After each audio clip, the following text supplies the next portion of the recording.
Hello, सन्चै हुनुहुन्छ? आज चाहिँ म साडी लगाउँदैछु कि त्यो पनि स्कुलको ड्रेस। उहाँ चाहिँ टिचर हो कि।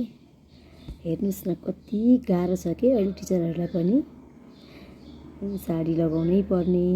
अब ड्रेसै साडी हुन्छ नि त आजभोलि। अनि साडी लगाउनु पर्ने, फेरि यो साडी लगाउनु चाहिँ कति गाह्रो लाग्ने कि हाम्रो दिदीबहिनीहरूलाई। सो उहाँले चाहिँ अलिअलि चाहिँ लगाउनुहुन्थ्यो, तर आज चाहिँ साडी नै मिलाउन सकिनँ मैले भन्नुभयो। सो बहिनी मलाई लगाइदिनुहोस् न अनि सिकाइदिनुहोस् पनि। कस्तो गाह्रो भयो आज, किन हेर्नु मिल्दै मिलेन भन्नुभयो कि। अनि म चाहिँ उहाँलाई स्टेप बाई स्टेप सिकाउँदै अनि लगाइदिँदैछु। भिडियो चाहिँ फास्ट भएको भएर हजुरहरूले चाहिँ बुझ्नु भएन होला है।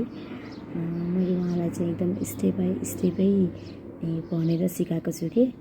अब दिनभरि नै बस्नुपर्ने हुन्छ साडी लगाएर, बिहान 9 बजीदेखि 4 बजीसम्म। अब यत्तिकै लगाएर त भएन, एकदम सजिलो त कम्फोर्टेबल तरिकाले नफुस्किने तरिकाले लगाइदिनु पऱ्यो।